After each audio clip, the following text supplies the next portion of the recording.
तो भारतीय बाजारों में खरीदारी का दौर देखने को मिल रहा है। निफ्टी करीब 22,403 के जोन्स में 70 अंकों की उछाल, सेंसेक्स 190 अंक मोटा 200 अंक ऊपर और निफ्टी बैंक भी करीब 113 अंक ऊपर अभी कामकाज करते हुए आपको दिखाई पड़ेंगे। एडवांस डिक्लाइन में हर एक गिरने वाले शेयर के सामने करीब 2 से ज्यादा शेयर जो कि तेजी में अभी कामकाज करते हुए आपको दिखाई पड़ेंगे। तो 1500 शेयर जो कि एडवांसेस में है और 700 साढ़े 700 शेयर डिक्लाइन में कामकाज करते हुए दिखाई पड़ रहे हैं। की कंट्रीब्यूटर के तौर पे आज भारतीय एयरटेल लीड कर रहा है, नए ऑल टाइम हाई पे शेयर पहुंच गया है। करीब देश की चौथी सबसे बड़ी कंपनी 8 लाख करोड़ के आसपास मार्केट कैप पहुंच गई। आईटीसी दूसरा नाम जो कि सपोर्टिव है और एसबीआई भी करीब 7 साढ़े 7 अंकों का पॉजिटिव कंट्रीब्यूशन यहां से आ रहा है। एचसीएल टेक करीब 7 अंकों का पॉजिटिव कंट्रीब्यूशन यहां से देखने को मिल रहा है। गिरने वाले शेयरों में रिलायंस नंबर्स के बाद प्रेशर में सन फार्मा, एचडीएफसी बैंक, एम&एम जो कि थोड़े बहुत दबाव के साथ कामकाज करते हुए दिखाई पड़ रहे हैं। ओशो कृष्णन हमारे साथ मौजूद है बातचीत करने के लिए। सीनियर टेक्निकल एनालिस्ट हैं ओशो और डेरिवेटिव एनालिस्ट हैं एंजल वन के। ओशो नमस्कार, स्वागत है कार्यक्रम में। पहले तो मार्केट्स पे एक व्यू आपका मैं चाहूंगा कि बाजार में आज खरीदारी तो है, लेकिन खरीदारी आज दोनों हैवीवेट सेक्टर्स के दम पर नहीं है, जिसमें बैंक्स और आईटी आते हैं। आप कैसे रीड कर रहे हो मार्केट्स को? 22,400 के ऊपर निफ्टी अभी ट्रेड कर रहा है, क्या करें इंडेक्स में, निफ्टी में, निफ्टी बैंक में? Very good afternoon. सबसे पहले देखें, जैसा आपने बताया कि आज अगर बेंचमार्क इंडाइसेस की बात करें तो बहुत ही लैकलस्टर मूवमेंट दिख रहा है। निफ्टी बैंक निफ्टी दोनों ही एक रेंज बाउंड मूवमेंट दिखा रहा है। बट अगर आज का मेन हीरो देखें तो mid cap counters, small cap counters में काफी स्ट्रांग तेजी देखने को मिल रही है। मेजॉरिटी कंपनीज काफी अच्छे परफॉर्मेंस दिखा रहे हैं। बट ओवरऑल अगर की इंडाइसेस की बात करें तो अभी भी थोड़ा सा लैकलस्टर है। हायर लेवल्स पे अगर निफ्टी में देखें तो 22,430 स्पॉट पे एंड 22,500 ये काफी क्रूशियल जोन रहेगा रेजिस्टेंस के तौर पे। जब तक इसके ऊपर नहीं निकलता है तब तक थोड़ा सा बेटर है कि हम अग्रेसिव अप्रोच ना रखें हेवी वेट्स में एंड बेंचमार्क इंडेक्स पे। बट ओवरऑल ब्रॉडर मार्केट में काफी अच्छा मूवमेंट देखने को मिल रहा है। सो स्टॉक स्पेसिफिक एक्शन रखने की सलाह अभी बनते हुए दिखाई दे रही है। स्टॉक स्पेसिफिक रही है वो ज्यादा बेटर रहेगा, क्योंकि इंडेक्स में इतना एक्शन नहीं है भले, लेकिन स्टॉक स्पेसिफिक एक्शन कहीं ज्यादा दिखाई पड़ेगा आपको। तो ओशो, स्टॉक स्पेसिफिक आपने बात की, कौन से स्टॉक्स जिन पर आपकी नजर है? सबसे पहले रियल एस्टेट से काफी स्ट्रांग मूवमेंट देखने को मिल रहा है। पहला काउंटर है रियलिटी सेक्टर से लोधा में अगर हम देखें तो आज काफी स्ट्रांग ब्रेकआउट आया है। नियर अबाउट 1240 के आसपास ट्रेड कर रहा है काउंटर। तो इसी लेवल पे बाई करने की सलाह रहेगी। 1200 का स्टॉप लॉस मेंटेन करके चलें एंड आने वाले 1 से 2 दिनों में जिस हिसाब से ट्रैक्शन दिख रहा है 1300-1320 के टारगेट्स हमें इस काउंटर में देखने को मिल सकते हैं। सेकेंड काउंटर जिसमें काफी स्ट्रांग ट्रैक्शन है पिछले 3 दिनों से, कॉनकॉर में अगर हम देखें तो काफी स्ट्रांगली अपने 21 डे एक्सपोनेंशियल मूविंग एवरेज से वापस रिकूप किया है काउंटर। करेंटली 955 के आसपास ट्रेड कर रहा है स्पॉट पे। सो करंट लेवल्स पे ही बाई करने की सलाह बन रही है। 930 का स्टॉप लॉस मेंटेन करके चलें एंड हायर लेवल्स पे अप्रोक्सीमेटली 995 से 1000 के टारगेट्स हमें 1 से 2 दिनों में देखने को मिल सकती हैं। 995,000 तक की चाल शायद कंटेनर कॉप में बनते हुए दिखाई पड़े। 930 का एक स्टॉप लॉस मेंटेन करके आप लॉन्ग साइड पे यहाँ पे पोजीशन देखेंगे। 956 957 के जोन्स में कामकाज कर रहा है ये लगातार। इनफैक्ट 930 के आसपास से जिसने पुल बैक लिया वो पुल बैक्स ने मेंटेन किया। और दूसरा मैक्रोटेक डेवलपर्स और रियल स्टेट स्पेस पूरा ही जो कि अच्छी तेजी के साथ ऑलरेडी कामकाज कर रहा है, वहाँ पर भी खरीदारी चल सकते हैं। मैक्रोटेक के नंबर्स भी अवेटेड है जो कि आने वाले, उस पर हम बातचीत करेंगे आगे। लेकिन पहले एक बारी जरा मिड कैप के टॉप गेनर लूजर इन सबके ऊपर नजर डाल लेते हैं, किस तरह की स्थितियां बनते हुए दिखाई पड़ रही है। मिड कैप इंडेक्स जो कि अपने आज डे हाई के आसपास ट्रेड कर रहा है और ना केवल मिड कैप बल्कि स्मॉल कैप भी डे हाई के आसपास कामकाज कर रहा है। तो मिड कैप के टॉप गेनर्स में जो नाम आता है सबसे पहले वो आता है इंडिया बुल्स रियल स्टेट का, 7% ऊपर है। रियल्टी पूरा एक बढ़िया तेजी में है। शोभा डेवलपर्स 5% ऊपर, मैक्रोटेक 4% ऊपर, डीएलएफ 2.5% ऊपर। 16 साल के ऊपरी स्तरों पर डीएलएफ आपको दिखाई पड़ेगा। इसके अलावा आज बढ़िया तेजी ऑटो एंसिलरी में, राणे ब्रेक 6.5%, शांति गियर 2.5%, गैब्रियल 2.5%, मदरसन करीब 3.5-4% की तेजी यहां पर देखने को मिल रही है। एक अच्छी तेजी पूरे ऑटो एंसिलरी स्पेस में है। टेलीकॉम की तो शानदार तेजी है। स्मार्ट लिंक 2% ऊपर, वोडाफोन आइडिया एफ एंड का टॉप गेनर 14.5% की तेजी, आईटीआई 9% ऊपर, इंडस टावर सीएलएसए का अपग्रेड 4.5% की बढ़िया तेजी। ना केवल इनमें बल्कि भारती, टाटा कम्युनिकेशन सब में खरीदारी है। पावर स्पेस में से एचपीएल इलेक्ट्रिक 10% की तेजी, ट्रांसफार्मर लगातार सर्किट पर करीब 5% की तेजी, जीईटीएनडी 3.5% ऊपर और एनएलसी इंडिया 2.5% का उछाल यहां पर भी आता हुआ दिखाई पड़ रहा है। एक अच्छे अपमूव में स्टॉक कामकाज कर रहा है। रिन्यूएबल पावर स्पेस की कंपनियों में भी तेजी है। मिड कैप के चढ़ने वाले शेयरों में आता है एमओआईएल, एक बढ़िया तेजी में 5.5% का उछाल। इंद्रप्रस्थ मेडिकल में स्ट्राइड 3.5-4% ऊपर और बजाज होल्डिंग 3% के आसपास का उछाल यहां पर भी आता हुआ दिखाई पड़ रहा है। एक बढ़िया अपमूव यहां पर देखने को मिल रहा है। मिड कैप के गिरने वाले शेयरों में एम फाइनेंशियल, नंबर्स पोस्टपोन हुए उसका इंपैक्ट है, प्लस जो न्यूज़ फ्लोज हैं वो भी एक इंपैक्ट कर रहे हैं। रैलिस इंडिया 3.5% नीचे, ईआईएच, एबीबी, ये कुछ और ऐसे नाम जो कि प्रेशर में भी कामकाज करते हुए दिखाई पड़ रहे हैं। ओशो, इन सब लिस्ट में से एम फाइनेंशियल पे जिक्र करना जरूरी है क्योंकि आज न्यूज़ फ्लोज आए, 30 तारीख के लिए नंबर्स पोस्टपोन हो गए, शेयर 4% नीचे, हालांकि रिकवर हुआ लोअर लेवल से, लेकिन 4% नीचे अभी भी कामकाज कर रहा है। क्या करें? जी, अगर देखें तो टेक्निकल पर्सपेक्टिव पे काफी फॉल आया है इसमें पिछले 2 हफ्ते में। ऑलमोस्ट 310 के जोन से नियर अबाउट अभी 260-65 के जोन पे आ गया है। बट अभी जब तक इसमें वोलेटिलिटी एक्सपेक्टेड है, थोड़ा अनसर्टेन है काउंटर, तो बेटर है कि अभी पोजीशंस ना बनाएं। ऑल्दो अपने काफी स्ट्रॉन्ग सपोर्ट के पास है। अगर हम रीसेंट स्विंग देखें तो 250-252 के पास इसका रीसेंट स्विंग है। तो यहाँ पे हो सकता है कि कंसोलिडेट करे काउंटर, बिकॉज टेक्निकल डेवलपमेंट्स पे भी जितने ऑक्सीलेटर हैं वो काफी स्ट्रीट फॉल देखने को मिला है, अपने ओवरसोल्ड टेरिटरी पे जाते हुए दिखाई दे रहा है। तो हो सकता है आने वाले 1-2 दिनों में थोड़ा कंसोलिडेशन दिखता है तो यहाँ से एक बाई का अपॉर्चुनिटी देखने को मिलेगा। बट अभी इस फॉल के साथ बाई ना करें, 1-2 दिन का वेट कर लें काउंटर को। तो 1-2 दिन का अभी आप वेट करें, अभी आप खरीदारी आउटराइटली ना करें इसके अंदर। अब कुछ स्टॉक्स जिन पर अदरवाइज फोकस रहेगा वो है अर्निंग्स, क्योंकि अर्निंग्स का अब फ्लो जो है वो तेज हो गया है। तो कल मिड कैप पे कई सारे नाम आने वाले हैं, लेकिन 2 नाम जिनके ऊपर आप नजर रखेंगे उसमें एक है इंडियन होटल्स और दूसरा है मैक्रोटेक डेवलपर्स। पहले इंडियन होटल्स के नंबर्स के ऊपर एक बार नजर डाल लीजिए किस तरह के नंबर्स का अनुमान स्ट्रीट लगाकर चल रहा है। वाई बेसिस पर हो तो नंबर ठीक दिखेंगे, लेकिन क्यू ऑन क्यू बेसिस पे नंबर्स थोड़े से वीक हो सकते हैं क्योंकि पिछले क्वार्टर के नंबर बहुत स्ट्रांग थे। वाई बेसिस पे 405 करोड़ रुपए का एक मुनाफे का अनुमान जो कि एमओएसएल के पोल के हिसाब से है, 1870 करोड़ रुपए के एक रेवेन्यू का अनुमान 1625 करोड़ रुपए के सामने ये नंबर आता हुआ दिखाई पड़ेगा। इसके अलावा ऑपरेटिंग फ्रंट पर भी नंबर्स थोड़े से बेटर साइड पे रहेंगे। वाई बेसिस पर करीब 660 करोड़ रुपए का एक ऑपरेटिंग नंबर, एबिटा का नंबर, और मार्जिन करीब 32% के सामने 35-35.5%, सीक्वेंशियली यही 36-37% के सामने टूटने का अनुमान है मार्जिन फ्रंट पर। इसके अलावा तिमाही आधार पर नंबर्स कमजोर रहेंगे क्योंकि पिछले क्वार्टर का नंबर बहुत बड़ा बेस, बहुत बढ़िया नंबर था, तो बेस हायर साइड पर हो गया, प्लस फ्लो भी ज़्यादा अच्छा था उस समय पर। लेकिन एवरेज रूम रेंट का जो ट्रेंड है वो लास्ट क्वार्टर के सामने टूटेगा। वाई बेसिस पे वहाँ पर भी एक इंप्रूवमेंट आता हुआ दिखाई पड़ेगा। नई प्रॉपर्टीज़ की परफॉर्मेंस कैसी रही, एक अच्छी डिमांड कंपनी की तरफ से आई भी है, तो वो डिमांड वाला फैक्टर इंपॉर्टेंट रहने वाला है। तो वो डिमांड पार्ट कैसा रहता है उसको आप ज़रूर नज़र रखेंगे। इंपॉर्टेंट है इनकी विदेशी सब्सिडरी का परफॉर्मेंस और F&B, food and beverages segment का जो परफॉर्मेंस है वो बेटर रहेगा। तो इसलिए वाई बेसिस पर इंडियन होटल के अच्छे number, Q on Q basis पर नंबर थोड़े से सबड्यूड या वीक साइड पर आते हुए दिखाई पड़े। कमेंट्री क्रूशियल रहेगी। लोधा डेवलपर्स, ये दूसरा नंबर है मैक्रोटेक, जिसके अभी नंबर्स में सेल्स के अपडेट आए थे और सेल्स के नंबर्स में जो इन्होंने अपडेट दिया था वो थोड़ा सा स्लगिश था क्यू ऑन क्यू बेसिस पर।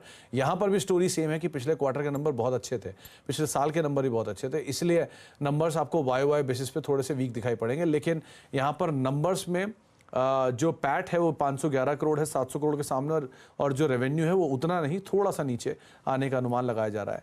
लेकिन इबिटा फ्रंट पर जो नंबर है वो आपको बेटर दिखाई पड़ेगा क्योंकि वहाँ पर डिनोमिनेटर का इम्पैक्ट है, तो उस वजह से शायद नंबर थोड़े से अलग दिखेंगे।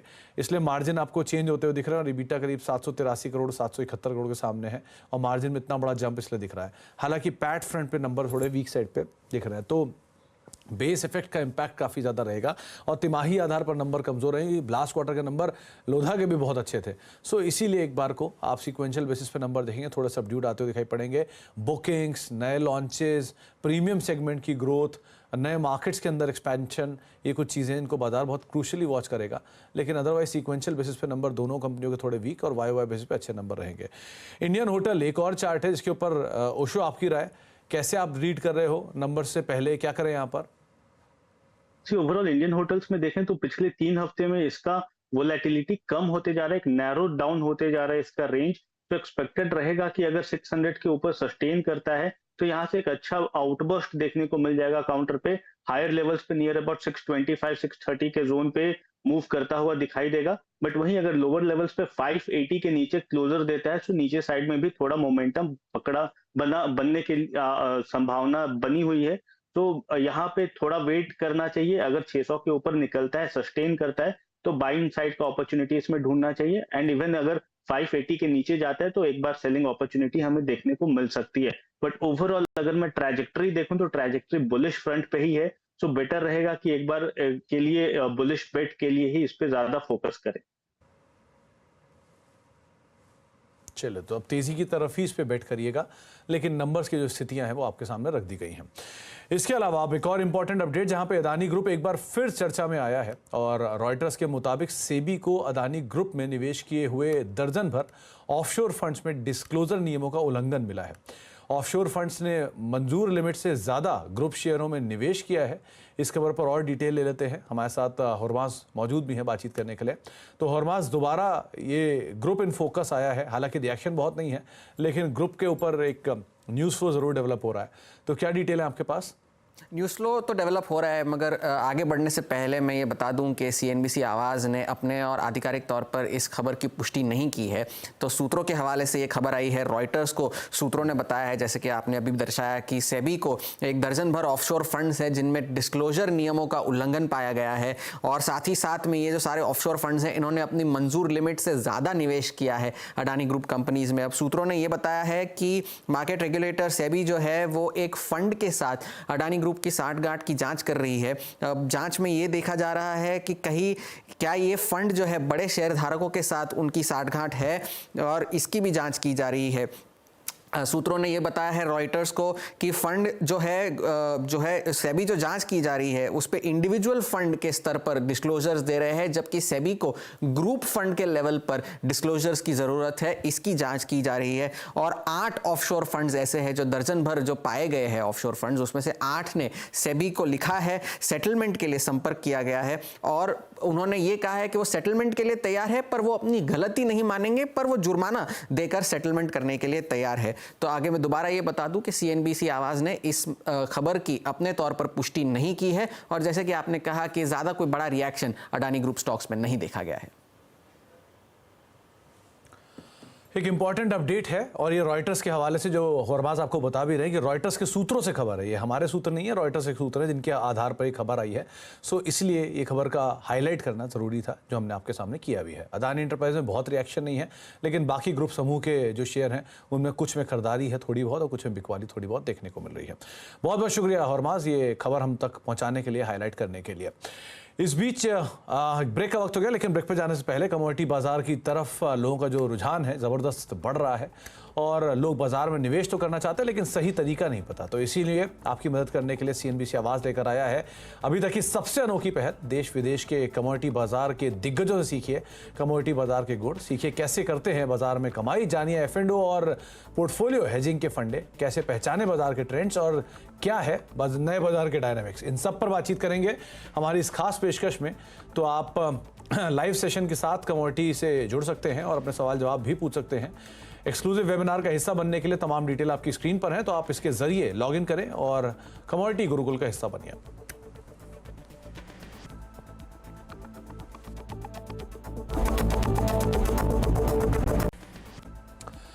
आप देख रहे हैं मिड कैप मंत्रा, और मार्केट्स में एक ड्रॉप जरूर आया हायर लेवल से। निफ्टी बैंक जो कि लाल निशान में आ गया है, निफ्टी करीब 28 अंक अब ऊपर रह गया है। तो एक कस के ड्रॉप जो मार्केट्स में हायर लेवल से देखने को मिला।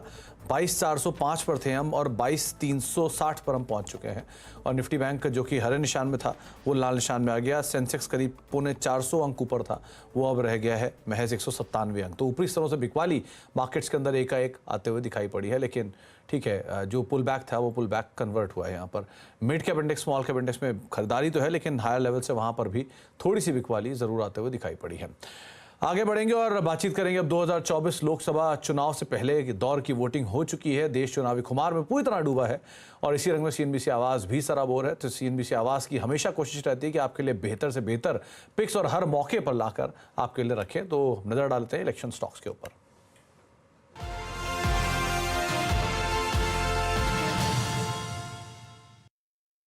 कल्याणी ग्रुप से ऑटो डिफेंस का एक अच्छा play Bharat forge is looking good. Bharat forge अपने 200 डेज मूविंग एवरेज पर एक बहुत अच्छा सपोर्ट दिया है। स्टॉक 1340 से करेक्ट होता हुआ दिखा है। और एक पोटेंशियल ब्रेकआउट आते हुए दिख रहा है यहाँ पर ऑफ डबल बॉटम फॉर्मेशन। सो मुझे लगता है 1204 के लेवल पर एज ऑफ नाउ है, अंटिल इज लाइक 1175 1170 के आसपास तक आप इसकी बाइंग कर सकते हैं। 1165 का स्टॉप लॉस मेंटेन करें। मुझे लगता है अपसाइड मूव आपको 1300 1320 के लेवल्स आते हुए दिखेंगे अगले कुछ महीने। कोचिन शिपयार्ड को पसंद किया है और मैं ये मानता हूं कि जिस प्रकार से इंडिजिनस एयरक्राफ्ट कैरियर जो हमारी भारतीय नौसेना को बहुत जरूरत है, पनडुब्बियां की भी जरूरत है, और ड्राई डॉक एशिया सबसे बड़ी dry dock facility ship repair के लिए कोचिन शिपयार्ड के पास कुछ ही समय पहले इन्होंने उद्घाटन किया था। और न तो सिर्फ हमारे रक्षा क्षेत्र के तरफ से, लेकिन विदेशी कंपनियों के तरफ से भी इनको काफी अच्छे ऑर्डर मिले हैं। मुझे लग रहा है कि जब ये स्टॉक स्प्लिट हुआ था तब 1400 के आसपास का स्तर था, फिर एडजस्टमेंट हुई 700 पर आया और आज 1100 के पार है। बुनियादी तर्क के आधार पर फिर से 1400 के लक्ष्यांक नजर आते हैं। तो भारत फोर्ज और कोचिन शिपयार्ड, इनके ऊपर आप अदरवाइज नजर बना के रख सकते हैं medium to longer duration of time के लिए। अब एक और इंपॉर्टेंट अपडेट, जहां पे पतंजलि भ्रामक विज्ञापन मामले में फिलहाल सुप्रीम कोर्ट ने बाबा रामदेव को माफी देने से इनकार कर दिया है। कोर्ट ने कंपनी को दोबारा से विज्ञापन जारी करने के निर्देश दिए हैं। बाबा रामदेव और आचार्य बालकृष्ण को अगली सुनवाई पर भी कोर्ट के सामने उपस्थित होना होगा। इस खबर पर और डिटेल लेते हैं, हमारे साथ असीम मनचंदा मौजूद भी है। तो असीम, एक सीरीज ऑफ इवेंट चल रहे हैं जहां पे लगातार उनकी मौजूदगी भी मांगी जा रही है और लगातार उनके माफीनामे भी छप रहे हैं। सो क्या डिटेल है आपके पास? ये देखिए, तीसरी बार था कि जब आचार्य बालकृष्ण और बाबा रामदेव दोनों सुप्रीम कोर्ट के सामने उपस्थित हुए। कल विज्ञापन पतंजलि ने अखबारों के अंदर दिया था, आज उन्होंने कोर्ट के अंदर बताया कि हमने करीब 67 अखबारों के अंदर विज्ञापन देकर के माफीनामा दिया है, लेकिन कोर्ट के रिकॉर्ड में ये मौजूद नहीं था। तो कोर्ट ने साफ साफ पूछा कि क्या जो आपने विज्ञापन दिए हैं, माफीनामा दिया है, वो आपके विज्ञापन जितना बड़ा है या काफी छोटा है जिसको कि हमको माइक्रोस्कोप से पढ़ना पड़े, ऐसे विज्ञापन आपने दिए। तो सुप्रीम कोर्ट ने फिलहाल उन्हें माफी देने से कर दिया है। सुप्रीम कोर्ट ने केंद्र सरकार से पूछा है कि आपने इसको लेकर के क्या कार्रवाई की। सुप्रीम कोर्ट ने सूचना और प्रसारण मंत्रालय और कंज्यूमर मंत्रालय को भी इसमें जवाब तलब किया और अब 30 अप्रैल को इस पूरे मामले की सुनवाई होगी। इसका साफ ये मतलब है कि सुप्रीम कोर्ट ने अभी तक उनको माफी देने से इनकार कर दिया और उनको अब 30 अप्रैल को भी कोर्ट के सामने उपस्थित होना होगा, तब कोर्ट आगे की कार्रवाई यहाँ से डिसाइड करेगा। जी चलिए असीम, बहुत बहुत शुक्रिया इस अपडेट के लिए और आगे भी हम आपसे समय समय पर इस पर और अपडेट लेते रहेंगे। वक्त है ब्रेक का, लेकिन जाने से पहले एक बार खिलाड़ी नंबर 1 के अपडेट के ऊपर भी नजर डाल लेते हैं। इस हफ्ता मुकाबला करने के लिए हमारे साथ 3 एक्सपर्ट मौजूद हैं। संकल्प चतुर्वेदी हैं, 5paisa.com के रुचित जैन हैं और प्रूडेंट ब्रोकिंग के प्रदीप होचंदानी हैं। तो रुचित की तरफ से त्रिवेणी इंजीनियरिंग, उन्होंने खरीदारी की राय दी है 385 के टारगेट्स के लिए 340 का एक स्टॉप लॉस मेंटेन करके रखने की राय है। इसके अलावा जो दूसरी कॉल दी गई है या फिर जो पूरा रिटर्न का स्टेटस है अभी के लिए, तो वो देखें तो सेकेंड डे में रुचित का रिटर्न करीब 3.3% है, प्रदीप का रिटर्न 2% है, संकल्प करीब 1% के पॉजिटिव रिटर्न के साथ सो फार कामकाज करते हुए दिखाई पड़ रहे हैं। अब मिड कैप मंत्रा को ही समेटेंगे, लेकिन एक ब्रेक और ब्रेक के उस पार नो योर कंपनी। और नो योर कंपनी में आज हम बातचीत करने के लिए हमारे साथ JNK इंडिया के डायरेक्टर गौतम रामपेली और CFO प्रवीण साठे मौजूद रहेंगे, जिनसे हम IPO 360 में उनके IPO की तमाम डिटेल्स के ऊपर चर्चा करेंगे। आज से IPO खुला है तो किस तरह की डिटेल है, क्या आगे के तमाम एक्सपेंशन प्लान है, इन सब पे बातचीत होगी एक छोटे से ब्रेक के उस पार। फिलहाल इतना ही, नमस्कार।